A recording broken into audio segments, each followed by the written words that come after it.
இந்திய வரலாற்றின் பக்கங்களில் சில கட்டிடங்கள் வெறும் கல்லும் சுண்ணாம்பும் அல்ல.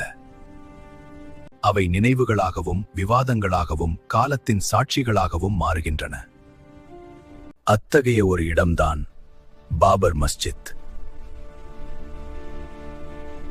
16ஆம் நூற்றாண்டில் பல ராஜ்யங்கள், பல போர்கள், பல மாற்றங்கள்.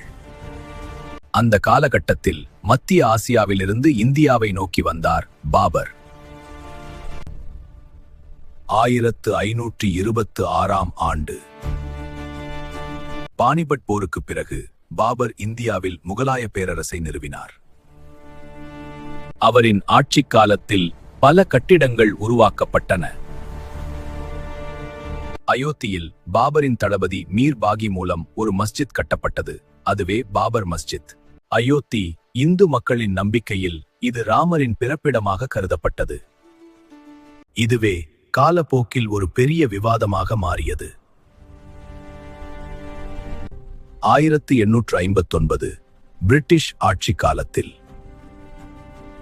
மஸ்ஜித்தின் வெளிப்புறம் இந்துக்களுக்கு, உள்ளே முஸ்லிம்களுக்கு என ஒரு பிரிப்பு ஏற்படுத்தப்பட்டது. ஒரு இரவில் மஸ்ஜிதின் உள்ளே ராமர் சிலைகள் வைக்கப்பட்டதாக கூறப்பட்டது. இதன் பின்னர் அந்த இடம் பூட்டப்பட்டது.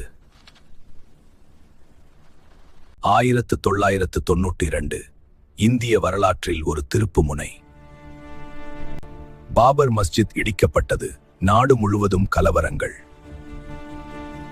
2019ஆம் ஆண்டு இந்திய உச்சநீதிமன்றம் தனது தீர்ப்பை வழங்கியது. நிலம் ராமர் கோவில் கட்ட ஒதுக்கப்பட்டது. பாபர் மஸ்ஜித் ஒரு கட்டிடம் மட்டுமல்ல, அது நமக்கு சொல்லும் பாடம். வரலாற்றை புரிந்து கொள்ள வேண்டும், எதிர்காலத்தை அமைதியுடன் கட்ட வேண்டும்.